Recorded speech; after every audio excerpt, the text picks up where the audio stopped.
কথাই সঁচা ঈশ্বৰ ভগৱতীত তেওঁ সাংঘাতিক বিলীন হৈ থাকে কিন্তু সমস্যাটো তাতে আহিল যেতিয়া আচলতে সেই তিনিওজন ককায়েকে চাকৰি পালে এটা সময় চাকৰি পোৱাৰ পাছত এটা সময়তো বিবাহ পাশত আবদ্ধ হ'বই লাগিব প্ৰকৃতিৰ নিয়ম বিবাহ পাশত আবদ্ধ হ'ল কিন্তু বিবাহ পাশত আবদ্ধ হোৱাৰ পাছতে তেওঁলোকৰ পৰিয়ালত এতিয়া আলোচনা চলে যে আমাৰ তিনিওজনেৰতো চাকৰি আছে আমাৰ ঘৰখনৰ সৰুজনৰ চাকৰি নাই সেইজনক আমি খুৱাই বুৱাই কিয় ৰাখিম এই যে বিয়া কৰোৱালে তিনিওগৰাকী পত্নীয়ে তেওঁলোকৰ স্বামীক খুচা বিন্ধা কৰি থাকে যে আপোনালোকেতো চাকৰি কৰিছে চাকৰি কৰি আপোনালোক তিনিওজনে এই যে সৰু ভায়েকক খুৱাই আছে যিজনে দেখোন একোৱে নকৰে অকল কৃষ্ণ নাম লৈ থাকে কৃষ্ণ কৃষ্ণ কৈ থাকে গতিকে খুৱাওক তেওঁক ভগৱানে আমি কিয় খুৱাব লাগে সেই বুলি ভাবি প্ৰথমে ডাঙৰজন ককাই ঘৰখনৰ পৰা আঁতৰি যোৱাৰ সিদ্ধান্ত পত্নীয়ে কৈছে যাবই লাগিব পত্নীৰ মন ৰাখিব লাগিব গতিকে উপায়হীন হৈ কনিষ্ঠগৰাকীক ক'লে যে মোৰ অকণমান অসুবিধা আছে মই আৰু এইখন ঘৰত থাকিব নোৱাৰোঁ মই অকণমান মোৰ পৰিয়ালৰ সৈতে আঁতৰি থাকিব বিচাৰিছোঁ প্ৰথমগৰাকী গ'ল আঁতৰি এতিয়া দ্বিতীয়গৰাকীও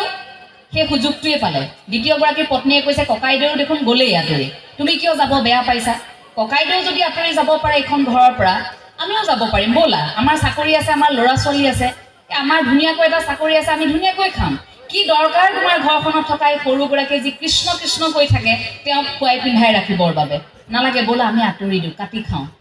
সকলোৱে বিচাৰে যে এটা চাকৰি হোৱাৰ পিছত যে ঘৰখনৰ পৰা আঁতৰি দিয়ে আজিকালি সেইধৰণে সেইগৰাকীও আঁতৰি গ'ল এতিয়া তৃতীয়গৰাকীও একেই সুযোগ পালে দুয়োগৰাকী গ'ল গতিকে তৃতীয়গৰাকীৰ পত্নীয়েও ক'বলৈ আৰম্ভ কৰিছে বোলে দাদাহঁত দেখোন গ'লেই আঁতৰি ককাইদেউহঁত যেতিয়া গ'ল আপুনি কিয় অকলে থাকিব লাগে আপুনিতো অকলে এওঁক আৰু খুৱাই পিন্ধাই থাকিব লাগিব গতিকে এইজন থাকক যেনেকৈ থাকে আমাৰ কোনো দৰকাৰ নাই আমি যাওঁ ব'লক খুচি পিন্ধি তেওঁকো লৈ গ'ল এতিয়া তিনিওজন আঁতৰি গ'ল ঘৰখনত সেই কনিষ্ঠগৰাকীয়ে থাকিল যিগৰাকীয়ে কেৱল গীতা এখন সাৱটি থাকে যিগৰাকীয়ে কেৱল কৃষ্ণ ভকততেই নিমজ্জিত হৈ থাকে আৰু তেওঁ এটাই বিশ্বাস যে যি বিপদ নহওক অন্তত ভগৱন্ত আছে কিন্তু সেই তেনেকৈ থাকোঁতে অভাৱ অনাটন বাঢ়িবলৈ ধৰিলে এইটোও সঁচা যে পূৰ্বতে তেওঁৰ জ্যেষ্ঠ ভাতৃসকলে সহায় কৰিছিল এটা সময়ত যেতিয়া অভাৱ বাঢ়িবলৈ ধৰিলে তেওঁতো বিবাহ পাশত আবদ্ধ হৈছিল তেওঁৰ পত্নীয়ে কথাষাৰ সহ্য নকৰে সেই কথাষাৰকে তেওঁ কৈ থাকে যে আপোনাৰতো তিনিওজন ককাইদেৱে চাকৰি আছিল তাৰ পাছতো আপোনাক নোখোৱালে এৰি থৈ গ'ল ঘৰৰ পৰা এতিয়া আপুনি কিবা এটা কৰক আপোনাক কিমান আপোনাৰ ভগৱানে উদ্ধাৰ কৰিছে আপুনিতো গোটেই দিনটো ঈশ্বৰৰ গুণানুকীৰ্তন কৰি থাকে ৰান্ধিবলৈ একো নাই মই ল'ৰা ছোৱালীক কি ৰান্ধি খুৱাম মই কি কৰি খুৱাম ল'ৰা ছোৱালীক মইতো এখন ঘৰত এতিয়া থাকিব নোৱাৰোঁ যদি আপুনি কিবা ব্যৱস্থা নকৰে তেতিয়া কিন্তু মই ঘৰখন এৰি থৈ গুচি যাম মই ল'ৰা ছোৱালীলৈ গুচি যাম আপুনি কেনেকৈ থাকিব শেষ কথাষাৰ ক'বলৈ আৰম্ভ কৰিলে যিটো সাধাৰণতে ঘৰত বয় বস্তু নহ'লে আমাৰ আইসকলৰ খং উঠে অকণমান বেছিকৈ সেইটো স্বাভাৱিক কথা গতিকে সেইখিনি কথা কোৱাৰ লগে লগে তেওঁতো অন্তৰত দুখ পাইছে যি হ'লেও তেওঁ এটা বিশ্বাস আছিল যে লগে লগে গীতাখন উলিয়াই আনিছে গীতাখন লুটিয়াই চাইছে তাত নৱম অধ্যায়ৰ 22 নম্বৰ শ্লোকত যি কথা লিখা আছিল যে ভক্তসকলৰ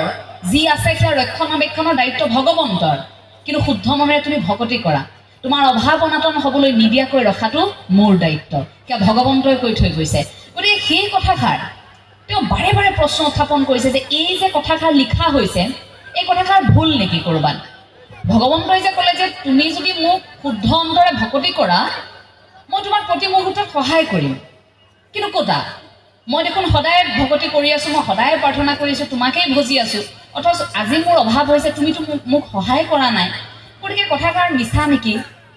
তেওঁ ভাবিলে গীতাখনটো পৰৱৰ্তী সময়ত সংস্কৰণ উলিওৱা হৈছিল নতুন হয়তো প্ৰিণ্টিং মিষ্টেক হ'ব পাৰে নেকি হয়তো প্ৰিণ্ট কৰোঁতে ছপা কৰোঁতে তাত আকৌ কিবা ভুল কোনোবাই নিজামতে কিবা এটা লগাই দিলে নেকি এইটো চাগে ভগৱন্তই কোৱা কথা হ'বই নোৱাৰে যদি ভগৱন্তই কৈছে ভগৱন্তই কিয় সহায় কৰা নাই ভক্তক সেই কথাটোকে ভাবি তেওঁ অকণমান ঈশ্বৰৰ ওপৰত খং উঠিল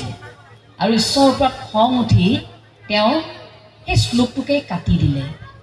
ৰঙা কলম এটা আনি সেই শ্লোকটো কাটি দিছে যে এইটো মই স্বীকাৰ নকৰোঁ এইটো ভগৱানে নাই এইটো কি স্বীকাৰ কৰিম নগ'লে কাটি গীতাখন জপাই ঘৰৰ পৰা ওলাই গৈছে নাই ভগৱান চগৱান নাই এইবোৰ বিশ্বাস কৰিব নোৱাৰি গুচি গ'ল ঘৰৰ পৰা ওলাই কিন্তু আচৰিত কথা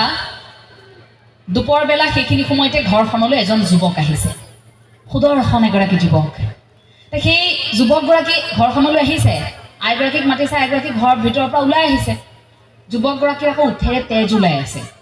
ইমান তেজ ওলাইছে দেখিতো আইগৰাকী আচৰিত যে আমাৰ ঘৰলৈ যুৱক এজন আহিছে আৰু যুৱকজনে দুখ পাই আহিছে তেওঁক লগে লগে ক'লে যে আহকচোন আহক আপুনি ভিতৰলৈ আহক কি হৈছে কওকচোন বোলে মই বেছি দেৰি কৰিব নোৱাৰোঁ আই মই আপোনাৰ ওচৰলৈ এটা কাম লৈ আহিছোঁ বোলে কি কাম মই অকণমান বয় বস্তু আনিছিলোঁ কিবা কিবি আপোনালোকৰ বাবে সেই সামগ্ৰীখিনি মই আপোনাক দিবলৈ আহিছোঁ তেতিয়া আইগৰাকীয়ে কৈছে কি সামগ্ৰী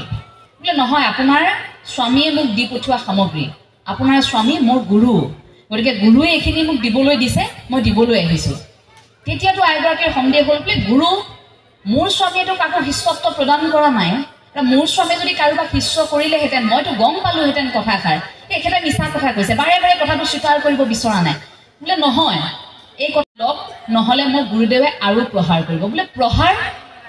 এই যে আপুনি মোৰ ওঠত তেজ ওলাই থকা দেখিছে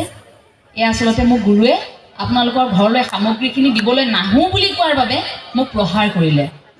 তেতিয়াতো আইগৰাকী আচৰিত হৈছে আৰে মানুহজন কেনেকুৱা মানুহ এওঁতো আজিলৈকে কাকো প্ৰহাৰ কৰা নাই কিয় বা তেনেকৈ মাৰিব লাগে উঠে তেজ ওলাই অহাকৈ তেওঁ অলপ কষ্টও পাইছে আৰু যি কি নহওক বুলি সামগ্ৰীখিনি ৰাখি থ'লে এতিয়া সন্ধিয়া হোৱাৰ লগে লগেতো ঘৰলৈ ইজন উভতি আহিছে বাপ ঘৰলৈ উভতি আহি দেখিছে যে আইগৰাকী আজি মাত কথা মিঠা ভাল ব্যৱহাৰ ইমান ধুনীয়াকৈ ব্যৱহাৰ কৰিছে ধুনীয়াকৈ পানী এগিলাচ দি লাহেকৈ কৈছে হেৰি নহয়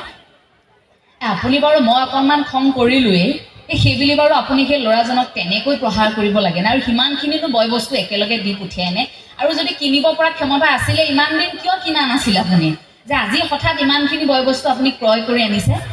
তেতিয়াতো মানুহজন আচৰিত বাপ আচৰিত হৈছে বোলে কি বস্তু কি যুৱকৰ কথা কৈ আছে মই বুজা নাই মই কাক মাৰিলোঁ বোলে কি কথা নকয় আপুনি কিয় ল'ৰা এজনক সামগ্ৰীখিনি দিবলৈ নাহোঁ বুলি কোৱাৰ বাবে প্ৰহাৰ কৰা নাছিল আহকচোন লগে লগে মাতি নি কোঠাটো দেখুৱাইছে কোঠা এটা সম্পূৰ্ণ হৈ আছে সামগ্ৰীৰে ভৰি আছে বহুদিন তেওঁলোকে উদৰপূৰে খাব পাৰিব সেই সামগ্ৰীখিনিৰে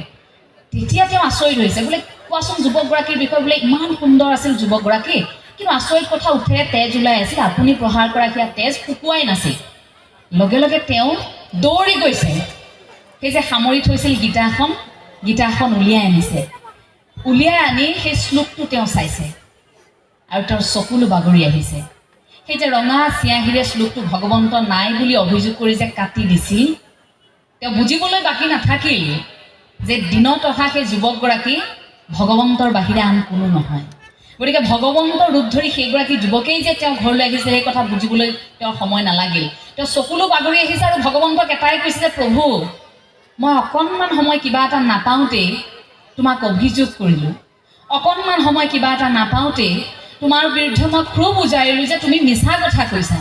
কিন্তু তুমি দেখোন সঁচাকৈ আহিলা মোৰ ভুল হৈ গ'ল মোক ক্ষমা কৰা প্ৰভু এইবুলি অকল কান্দিছে আৰু লগে লগে সেই ৰঙা দাগবোৰ বগাৰে আকৌ মচি দিছে সেই যে ওঠত তেজ ওলাই আছিল সেয়া ৰঙা চিয়াঁহীৰে কাটি দিয়াৰ বাবে সেই যুৱকগৰাকীৰ তেজ ওলাই আছিল কথাখিনি কাল্পনিক কিন্তু এই কথাখিনিয়ে আপোনাক মোক ঈশ্বৰৰ কথা অনুভৱ কৰায় যে আপোনাক মোকো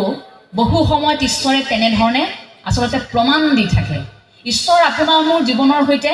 তেনেকৈ জড়িত হৈ থাকে সেই ভগৱন্তৰ তত্ত্বটো মাত্ৰ বুজি পাবলৈ আমাক অকণমান সময় লাগে আমি বুজি নাপাওঁ বাবে অভিযোগ কৰোঁ যে ভগৱান নাই আমি বুজি নাপাওঁ বাবে ভাবোঁ যে এই ভগৱানৰ সাধনা কিমান কৰি থাকিম ভগৱানে কিমান কিবা এটা নোপোৱাৰ লগে লগে আমাৰ সেই অভিযোগটো আৰম্ভ হৈ যায় কাৰণ সেই ভগৱন্তৰ কথাখিনি উপলব্ধি কৰিবলৈ আমি এতিয়াও ভালকৈ শিকা নাই আৰু সেই ভগৱন্তক উপলব্ধি কৰিবৰ বাবেই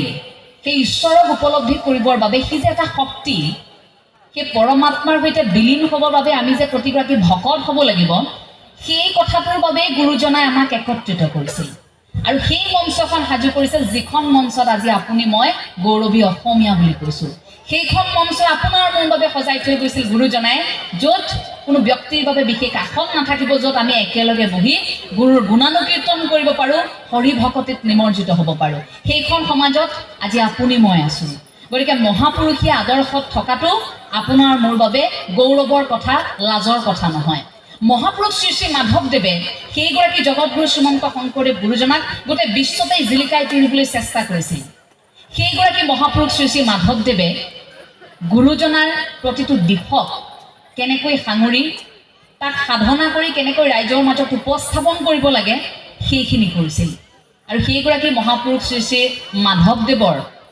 আশীৰ্বাদ আপোনালোক প্ৰত্যেকৰে হীৰত আছে এই ঠাইখিনিত যেন মহাপুৰুষ শ্ৰী শ্ৰী মাধৱদেৱৰ স্মৃতি জড়িত হৈ আছে জগতগুৰু শ্ৰীমন্ত শংকৰদেৱ গুৰুজনাৰ স্মৃতি জড়িত হৈ আছে কাৰণ সত্ৰৰ এনে অনুষ্ঠানত